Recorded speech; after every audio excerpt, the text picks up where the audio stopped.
guys, welcome back. This week is just going to be a quick video. I'm changing a CV on the front of my truck. Not a big deal or anything like that. I just noticed that it was making some noise when I was actually just driving it around. Put it in 4-wheel drive to check some stuff and it's making a whole bunch of noise. So I have a spare that's not in the greatest condition.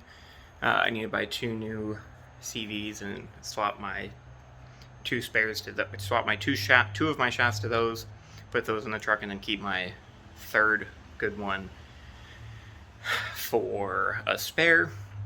So I'm just going to show you how I do it. I have my truck set up to do it very quick and easily, and I will kind of go over what that takes right now.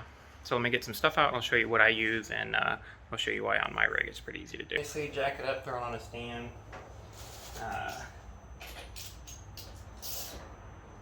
And then I already broke the plug nuts loose already. Pretty self-explanatory. My breaker bar is buried in the back of my truck because we're going camping tomorrow. So hopefully I can do all of this with just my 1/2-inch ratchet and probably the jack handle or something. Like maybe it cracked the cage. This one sounds like maybe the whole cage is broken, and that's why I'm dealing with this issue. On these dust shields on the outside, yes, I still run a spacer in the front even though it's long travel. Just gives more room for everything, upper control arm clearance, all that jazz. But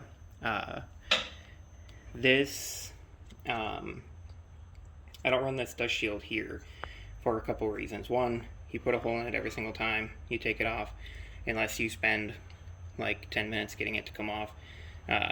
It's not that hard to get it to come off without the putting a hole in it, but it is a possibility. So you're going to get water in there anyway. The splines you should probably grease the shit out of, regardless of what you do here, whether you run that shield or not. The reason I do this is because if you have the shield on, you have to take the spacer and everything off just to get to the nut. This is much quicker for trail fixes that way. So I do that. Technically you don't even have to take the wheel off, but I do lift this whole mechanism to get move it out of the way to pop the CV out, and there's no way in hell I want to lift that 95-pound wheel and tire. So break that loose first. If you don't have someone to hold the brake for you, you can shove a screwdriver in down here, which is what I'll do, and it'll hold it. Or I'm front locked, so I can always engage 4-wheel drive, lock the front, and with the other tire on the ground, I can do it that way as well. On the other side, I don't even run that cotter key and pass on that lock anymore, mainly for the fact that I torque my bead locks every 200 miles, and so I just added that to one of the things that I check every time, and I haven't even had it loose yet, so I think it's kind of unnecessary. And obviously if you're putting the caps back on and it's like more of a less off-road rig than this is, then yeah, I highly recommend having them.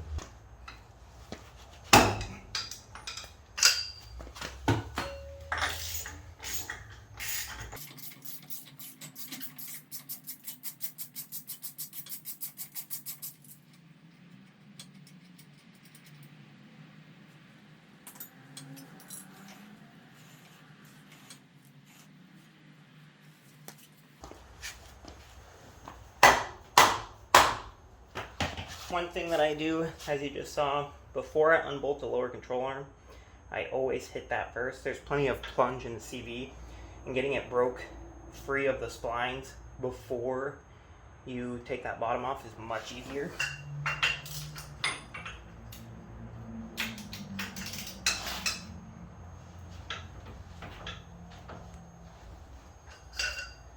Another thing that I recommend, if you wheel your truck and you're very prominent about checking everything, which a lot of people are not, if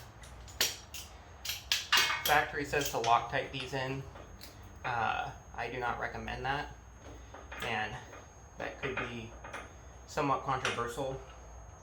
The reason I do not recommend Loctiting those in is because they can be a pain in the ass to get out. I use grease or anti-seize depending on what I have on hand at the time. The reason for that is every time I go wheeling, I nut and bolt the truck. I check, which I'll probably do a video on, so I won't go super in depth to it now. I check cam bolts front and rear. I check the inner tie rod into the rack. I check the outer tie rod. I check the upper control arm. I check the lower control arm. I check all the links in the back, and then I do a visual inspection on the underneath side of truck drive lines and stuff like that. I check the steering rack bolts. I just put my hands on everything that gets a lot of abuse. Reason for that is it one, throws a big red flag if anything goes wrong. It's really easy to figure out, and two, it makes you catch stuff easier, and in situations like this or on the trail where you have to pull that stuff apart, it doesn't mean you're fighting, red Loctite or something like that.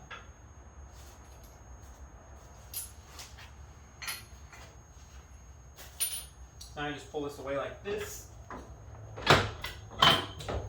See if he can come out. I can get moved over there. I just set it in front of the control arm. And then I'll grab a breaker bar and we'll pop that.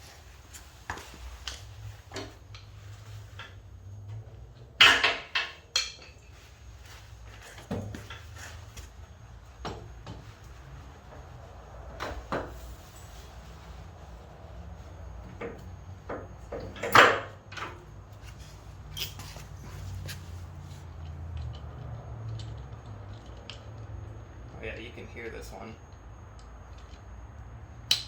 Yeah.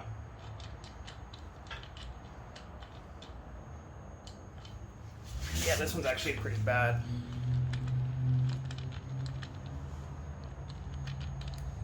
You can, right there it's stuck. And then that to get past it, so. This is like gonna be a last chance spare, so hopefully I don't break one this weekend. I shouldn't, we're not doing anything too difficult. But yeah, this one definitely has the cage is probably completely cracked through in one spot, like right there it's bound up. So, alright, if you ever question my intelligence, my hands get super dirty anytime you deal with CVs, and I literally have a box of large gloves sitting right over there on the ground. So I'm going to clean my hands, and then I'm going to put gloves on, and completely defeats the purpose of having gloves.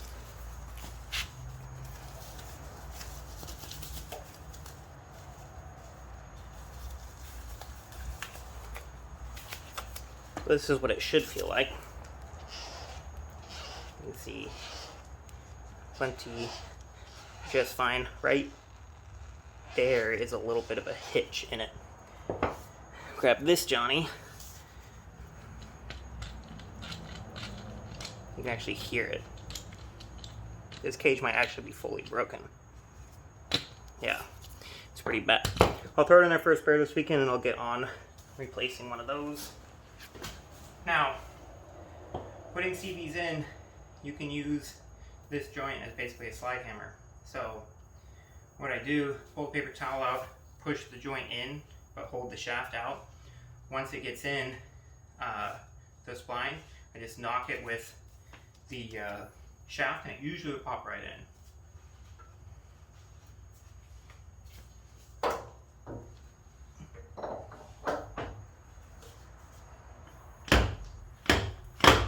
Just like that. Super easy to do. It's much simpler than everyone cracks it up to be.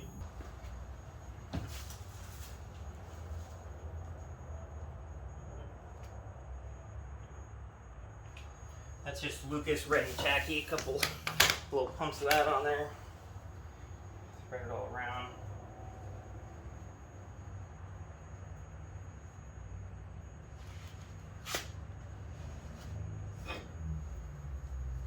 Get some of it out onto the threads, might need a little more.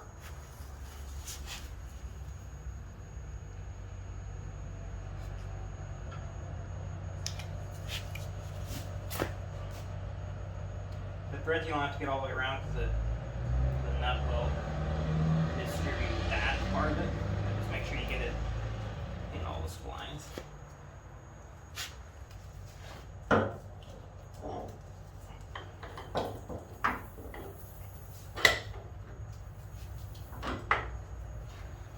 I'm telling you, if you grease those splines, it comes through so easy.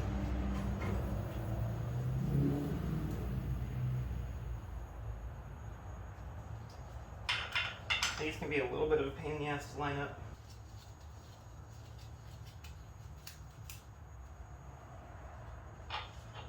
I just had this off when I was doing my lower control arm bushings,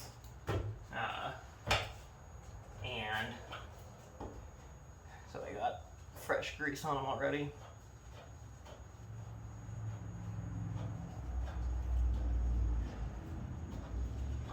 I'm kind of glad I found this CV issue because that one's pretty bad for one.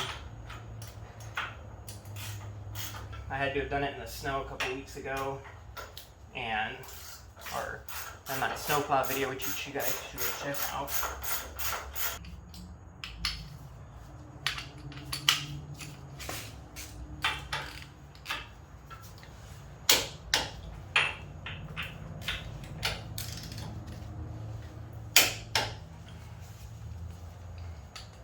That was 100. Now I'll go to 120.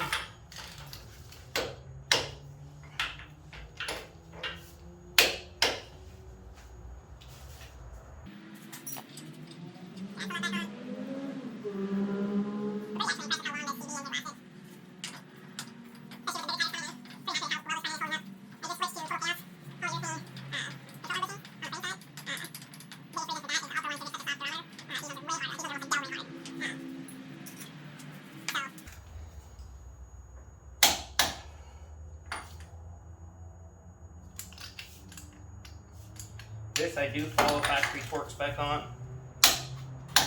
because it is what applies preload on the bearing. Always make sure you take this out if you're using something to stop it. If not, you're gonna have a bad day.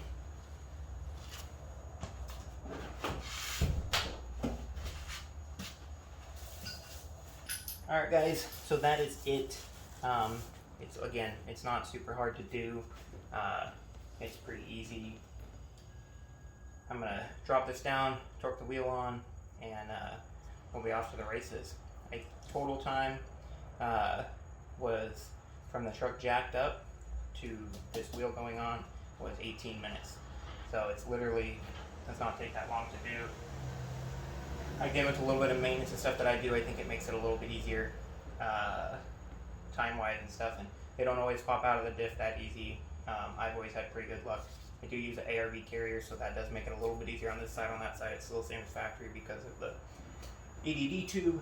But that's, the name of the game. That's how it goes. Thank you guys so much for watching. Go check out that snowplow video. It almost is at 1,000 views, which is big for me because it's such a small channel still.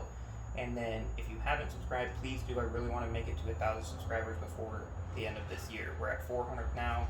I think we can easily get another 600. So share it around. If you share on Instagram, tag Team Broverland, and I'll share it on my story. I appreciate all the support. Also check out our podcast, FR Locked. Me and a buddy, Steven Burns, go pretty hard on that. It's a good time. We have a lot of really good guests on there. Again, thanks for watching. Have a good night.